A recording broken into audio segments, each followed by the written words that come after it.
La Sociedad Española de Radiodifusión presenta... Ser... ¡Viva la radio! Podcast. Siempre. El 13 de noviembre de 1992, en Aravaca, en Madrid, 4 neonazis asesinaron a Lucrecia Pérez mientras dormía en las ruinas de la discoteca Four Roses. Era una mujer dominicana de 33 años, casada con una hija que llevaba muy poquito tiempo en España viviendo de manera irregular, y aquel fue considerado el primer crimen racista cometido en España.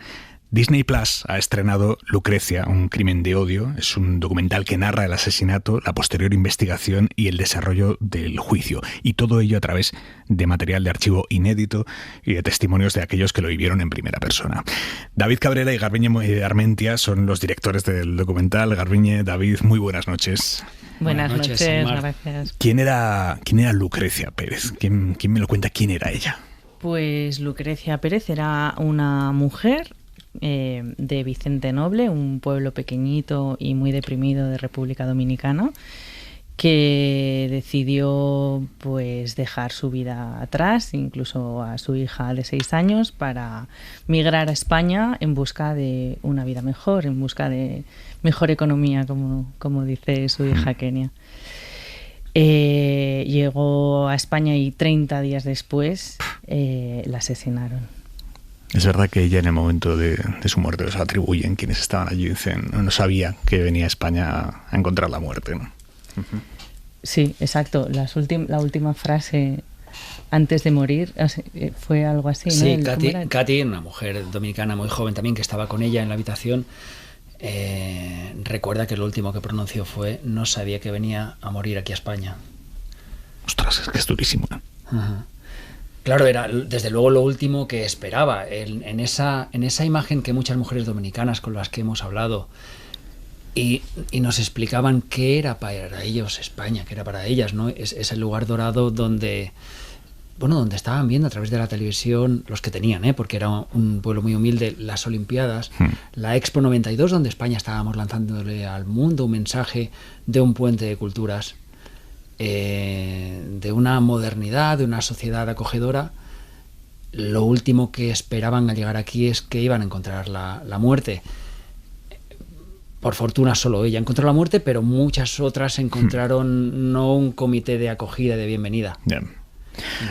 Hay una pregunta que parece la más obvia de todas, pero al mismo tiempo es muy complicada, y no sé si tenéis respuesta después de haber elaborado todo un documental acerca de este caso, y es: ¿por qué mataron a Lucrecia?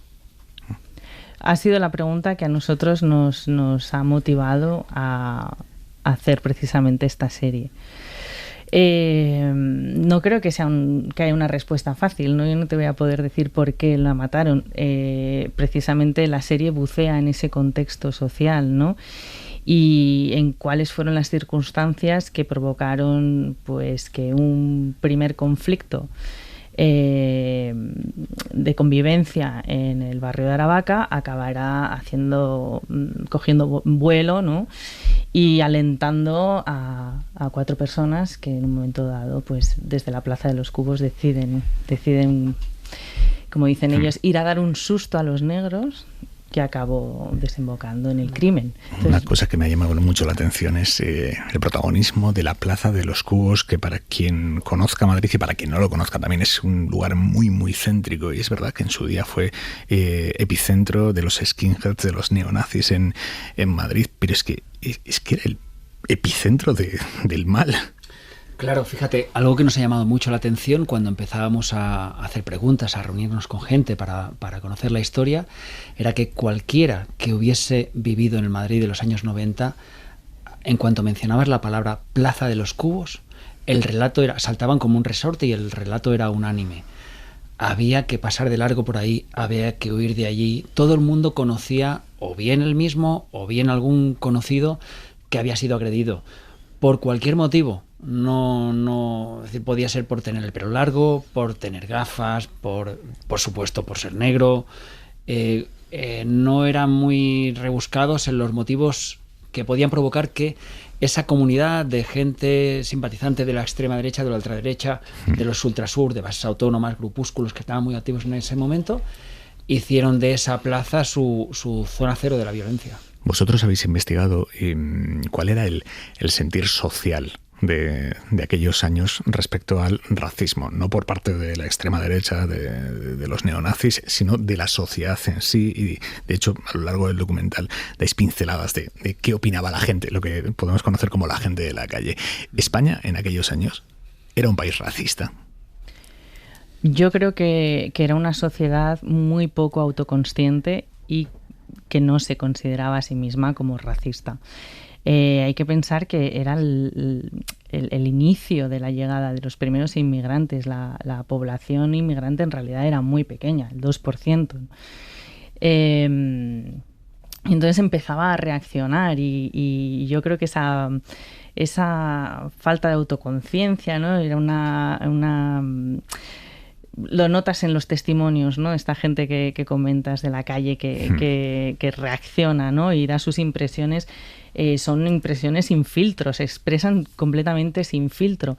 Y creo que ellos en concreto a sí mismos no se ven como racistas. Es nuestra mirada ahora, ¿no? La que pone la etiqueta y lo categoriza, y porque también creo que en ese sentido somos mucho más autoconscientes.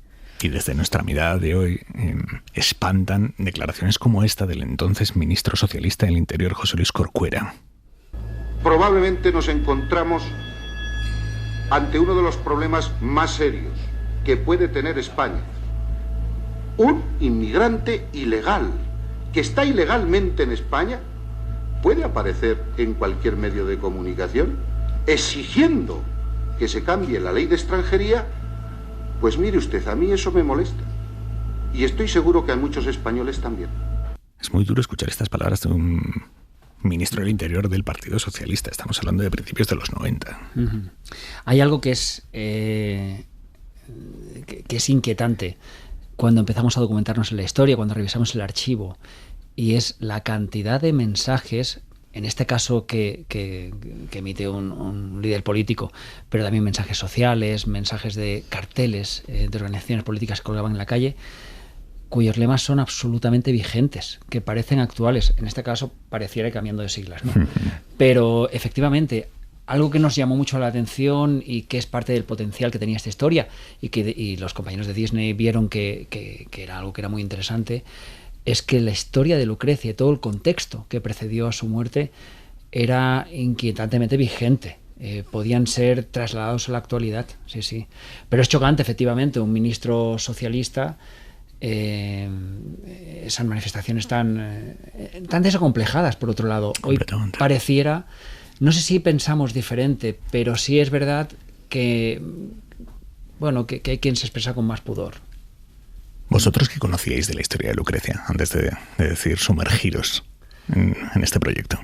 Yo personalmente poco, y también es una de las cosas que nos llama la atención o que nos mueve a hacerlo. Yo tenía 16 años cuando mataron a Lucrecia, exactamente la misma edad que tenían los 3 menores que participaron en el crimen, ¿no?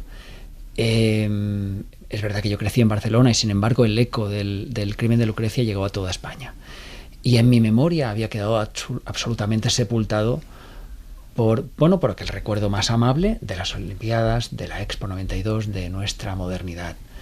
Y para mí era un vago recuerdo la historia de Lucrecia. Y cuando empezamos a mirar archivo y dijimos, pero si esto sacudió a la sociedad española como pocas veces había sucedido y como creo que desde luego no ha vuelto a suceder. Toda España, en las imágenes de archivo se ven, salió posteriormente al crimen de Lucrecia a manifestarse en contra del racismo. Me pregunto si hoy día, porque matasen a una mujer negra, inmigrante, generaría tal movilización social. ¿Y tienes respuesta? Tengo mis dudas. Has hablado de los 3 menores. Fueron 3 menores de edad y un mayor de edad, que era el guardia civil, que es quien con su pistola reglamentaria disparó y mató a Lucrecia, pero los 4 fueron condenados como partícipes, como asesinos, como autores de ese crimen. ¿Qué hubo detrás? ¿Era maldad o qué era exactamente? Bueno, yo creo que una de las cosas que aprendemos con la historia es que, hay un testimonio, ¿no?, que dice, hay soberbia. Lo que hay es una sensación de que hay personas que se creen que están por encima de los demás, ¿no? Y que piensan que la vida humana de la persona que tienen delante no vale nada, con lo cual se es una posibilidad, es matarla, entra dentro de lo posible.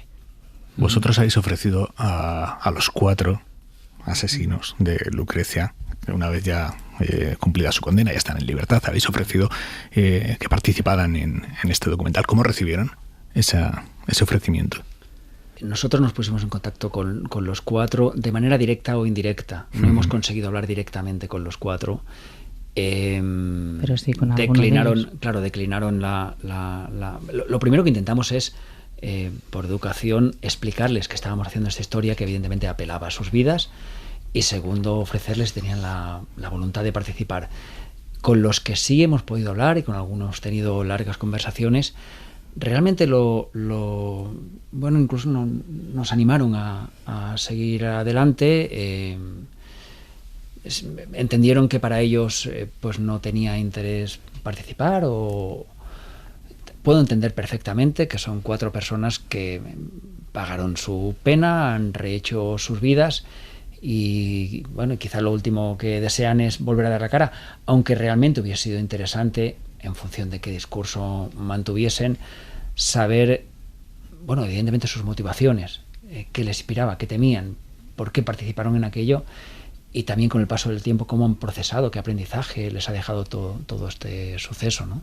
¿Y habéis tenido esa conversación, aunque sea fuera de cámaras, con alguno de ellos? ¿Sabéis qué hay ahora en su cabeza después de estos años de cárcel? Si la prisión les ha oxigenado la mente. Exactamente, no. Hemos tenido conversaciones, pero bueno, no como para poder responderte esta pregunta con convencimiento. No sabemos exactamente. Hay una frase del periodista Jesús Duba, que me parece muy significativa, y dice: el crimen de Lucrecia fue una vacuna para España. ¿Lo compartís eso? Bueno, yo creo que las dos respuestas pueden ser ciertas. El sí y el no. El sí y el no. Sí, ahora tienes que justificar ambas, claro. Yo creo que sí que convulsionó a la sociedad y de alguna manera despertó, ¿no? Al menos despertó la evidencia de que, pues como dice también Narcís Serra, ¿no?, en el documental, de que España no era inmune al racismo.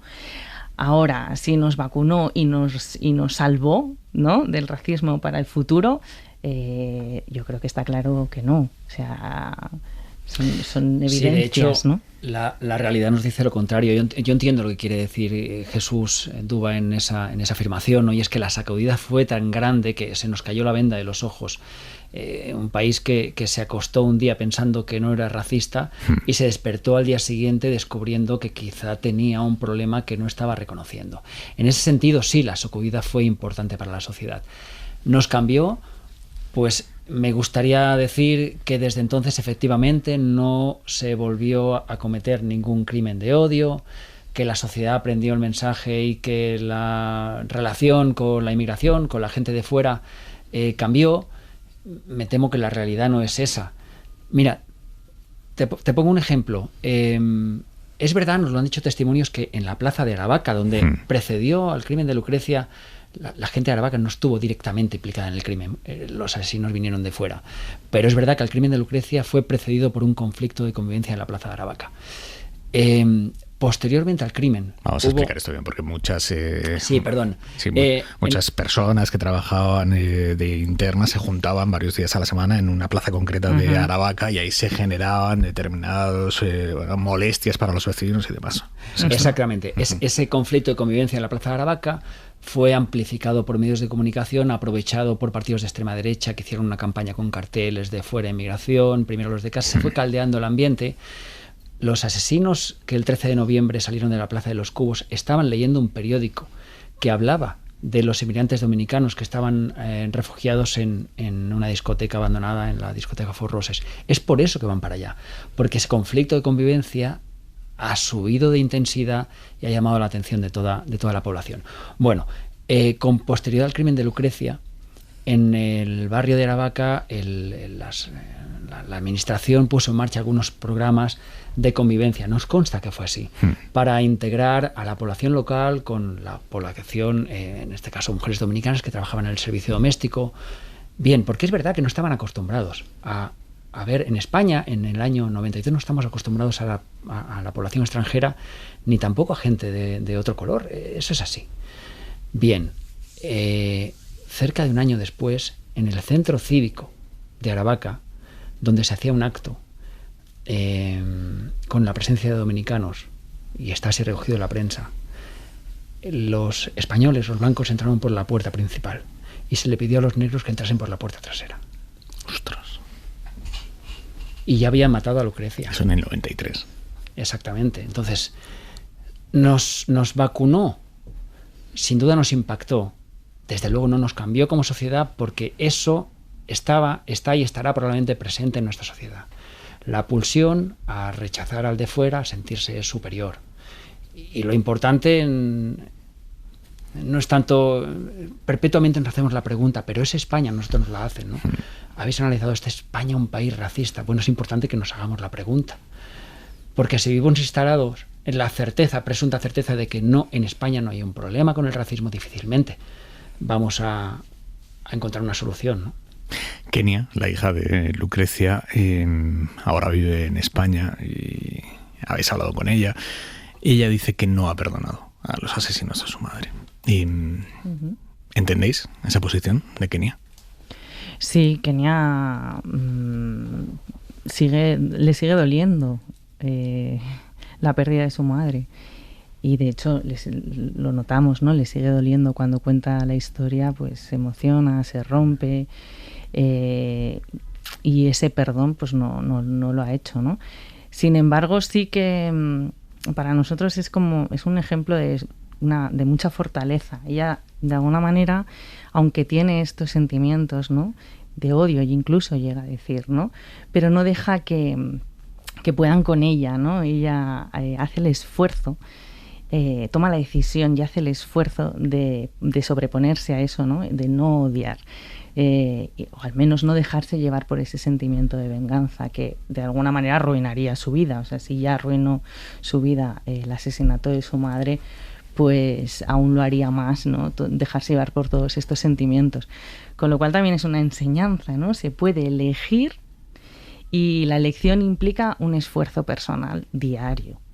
Garbiñe Armentia, David Cabrera, autores de Lucrecia, un crimen de odio en Disney+. Muchísimas gracias, buenas noches. Gracias a ti. Mar. Para no perderte ningún episodio, síguenos en la aplicación o la web de la SER, Podium Podcast o tu plataforma de audio favorita.